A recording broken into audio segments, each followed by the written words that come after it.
Bonjour Patrick. Bonjour Finn. Donc, dans cette vidéo, nous allons continuer notre discussion autour du marché libre. Nous avons fait une vidéo 25 qui parlait euh, un petit peu de ce qu'est le marché libre à nouveau, de ce processus, des actions humaines.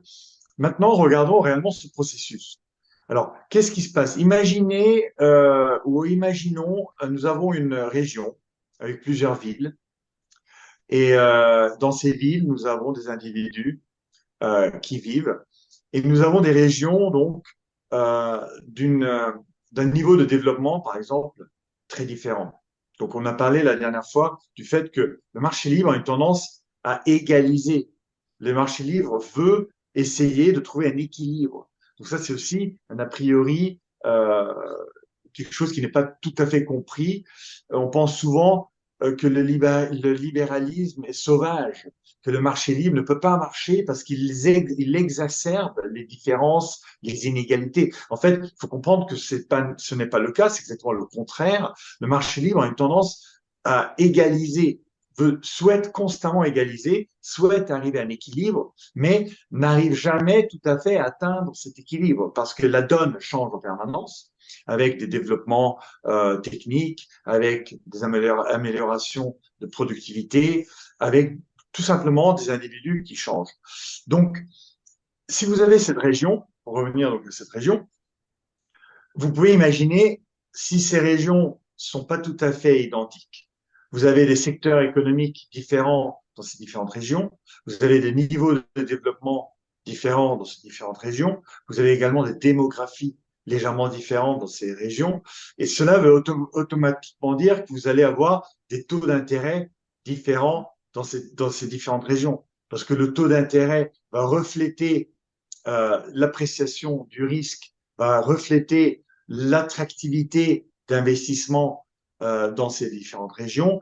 Et donc, le, cette différence de taux d'intérêt va évidemment, disons, définir la manière dont le capital va, disons, circuler entre ces différentes régions. Donc, il y aura automatiquement, en réalité, une, une diffusion, une circulation du capital de la région ou des secteurs avec un bas taux d'intérêt.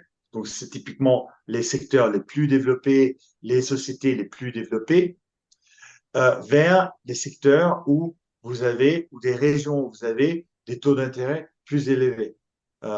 Et ceci, évidemment, euh, est un des facteurs clés de cette tendance vers l'équilibre du marché libre, puisque cela signifie évidemment que le capital va avoir une tendance à circuler de la zone développée riche vers la zone non développée non riche. Non riche.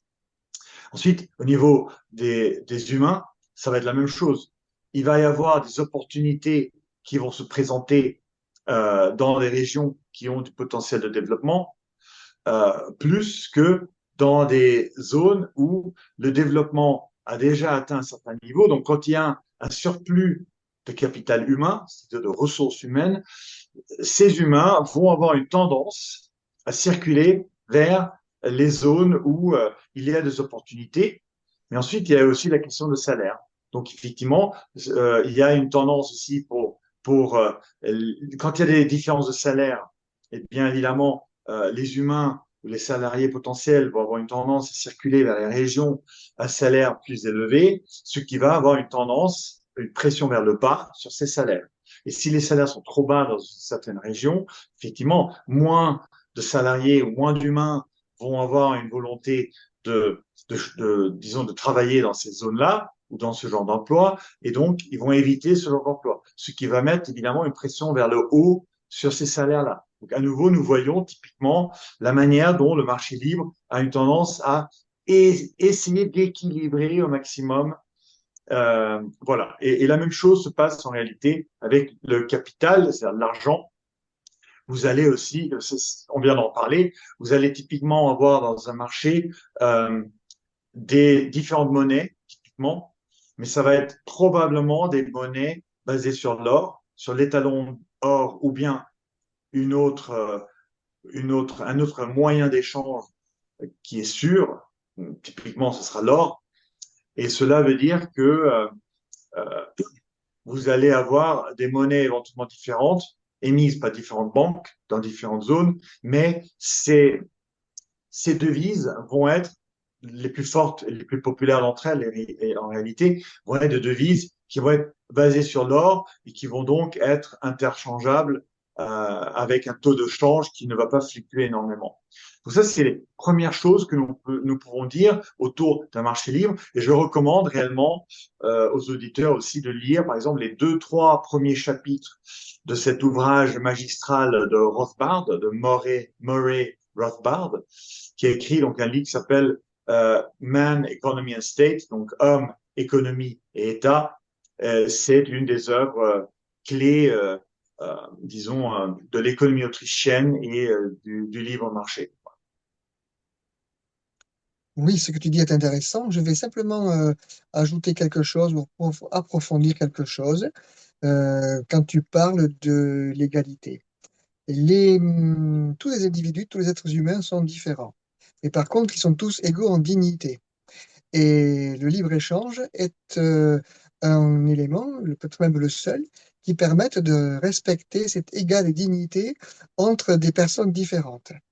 Le marché, le libre-échange respecte la dignité humaine, respecte l'être humain pour ce qu'il est. Alors, Frédéric Bastiat a défini en trois mots, ce qu'il définit en liberté, propriété et personnalité. Le libre-échange respecte ces trois critères. S'il ne les respecte pas, ce n'est plus un libre-échange. Donc, souvent, les critiques du libre-échange font mettre sur son dos des éléments qui ne sont pas de son fait. Quand on ne respecte pas ces trois critères, on ne respecte pas le libre-échange. La loi est pervertie dans nos sociétés parce que la loi devrait garantir à chacun le respect de ces trois droits qui sont soit composantes, qui sont sa liberté, sa propriété et sa personnalité, mais ce n'est pas le cas. Donc, Frédéric Bastiat dit que la loi est pervertie. Le libre-échange, lui, respecte cette trilogie, cette trinité en quelque sorte, et le respect de cette trinité permet naturellement, on va dire, de limiter ou de prévenir plutôt les excès qui pourraient avoir lieu dans les échanges entre les individus. À partir du moment où un individu veut porter atteinte à la propriété, à la liberté ou à la personnalité de l'autre, la loi naturelle, veille à ce que ça ne se fasse pas. Mais dans nos États, il y a toujours des groupes de pression, on appelle ça des lobbies, à tous les niveaux vont faire en sorte que cette loi de respect de l'individu, de la personne humaine, soit transgressée à leur profit. C'est ce qu'on appelle le capitalisme de connivence, pour faire simple. Et donc, nous nous retrouvons alors dans des situations où le libre-échange n'existe pas vraiment et n'est pas vraiment garanti. Alors, cela entraîne des dysfonctionnements, mais ces dysfonctionnements ne peuvent pas être mis sur le dos du libre-échange ou du marché libre, puisque celui-ci n'est pas vraiment défendu par l'entité qui devrait veiller sur lui, qui s'appelle l'État. Je pense que cette manière de voir les choses est très importante aujourd'hui parce qu'il me semble que nos sociétés, occidentales en particulier, sont à un point de bascule entre une culture qui a été une culture de liberté et de respect de la dignité humaine depuis 2000 ans, depuis le christianisme, on va dire, et maintenant une culture qui est autre. Et cette culture qui est autre va aussi porter atteinte au libre-échange et à la personnalité de l'être humain. Donc c'est important de regarder ça parce que si on croit que on peut se passer du libre-échange entre les individus, ça voudrait dire qu'on peut se passer de dignité humaine. Et je pense que c'est très dangereux et que cette tendance que l'on constate dans les sociétés occidentales à dériver vers le totalitarisme, vers un totalitarisme de moins en moins mou et de plus en plus dur, résulte du fait que la personnalité humaine n'est pas respectée, la dignité humaine n'est pas respectée, et que des instances, on va dire, supérieures, alors pas supérieures au point de vue intellectuel ou dignitaire, hein, mais supérieures dans le pouvoir, des instances de pouvoir supérieures, des sortes d'autorités centrales qui sont en train de fusionner, comme dirait Hayek, les autorités centrales sont en train de s'accaparer du pouvoir et de confisquer cette dignité humaine. C'est pour ça que pour ces autorités centrales, le libre-échange, le libre marché est à combattre aussi. Et le libre-échange, à mon avis, on fasse peut-être une vidéo là-dessus, n'est pas à confondre avec la mondialisation telle que nous la vivons actuellement. Oui, exactement. Ben, merci beaucoup, Patrick. Merci à toi, Phil. À bientôt.